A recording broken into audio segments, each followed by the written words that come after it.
እሱም የተናገረበት መንገድ ቢያስጠላም ተናገረው ቃል ትንሽ ከበድ ይላል ግን ከጀርባው ትልቅ መልእክት ያለው ይመስለኛል። የራሴን ሐሳብ ላስቀምጥ። ሰው ያለው ከመርዳት በፊት ክብር ይቅደም፣ ከርህራሄ በፊት ክብር ይቅደም። ልትረዱን ስትመጡ ክብሩን አትበሉን፣ እኛ እንችላለን ነው።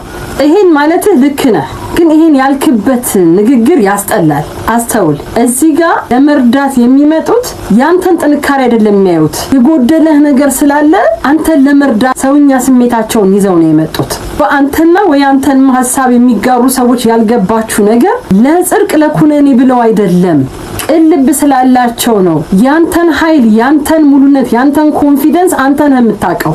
በሌለህ ነገር ላይ የሆነ ነገር እንዳትሆን የማየው አይን አለኝ እኔ እንዳትወርቅ ብሎ ያ ሰው የሚረዳ። ከርዳታ በፊት ክብር ይቀድማል ብሎ ለመናገር የተናገርክበት መንገድ ያስጠላል። ባንተ ንግግር ውስጥ ምን አየሁ መሰለ? ለሚረዱ ሰዎች በጣም ንቄትን አየሁብህ። ከቅልብነት ነው ብለህ ለምን አታስብም? እችላለሁ። አዎ ትችላለህ። መቻልህን የምታውቀው ግን አንተ ነህ። ካንተ ንግግር ግን ያየሁት ማንኛውም ሰው ሲረዳ ቀድሞ ፍቃድ መጠየቅ አለበት ነው አይደል? አባባልክ ፍቃድ ካላገኘ ያ ሰው መርዳት የለበት። እሺ ፍቃድ የሚጠየቀው ቆሞ ሊሆን ይችላል አይደል? ስትወርቅ እያየህ ዝም ማለት አለበት ያ ሰው? የለበትም።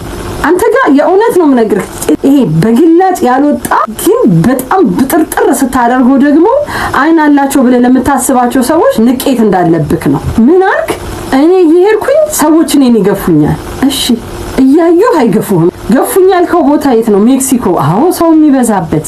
አንዱን ሲገፋው ምናልባት ጋደን ብለብህ ይሆናል ያ ሰው። እያየህ ማንንም አንተን አይገፋህም። ባንተ ሌሎች አሁን እንዳይረዱ ልታደርግ ነው። አንዳንዴ ብሮድካስት መንገዱ ሲመቻችልን ለምን እንደምንወጣ እንኳን አናውቀውም መሰል ሚዲያ ላይ አርአያ እንድንሆን አስተማሪ የሆነ ሐሳብ እንድናመጣ ትውልድን የምንቀርጽበት ነገር የምንናገርበት ነው። ለሁላችንም ግን ልቦና ይስጠን።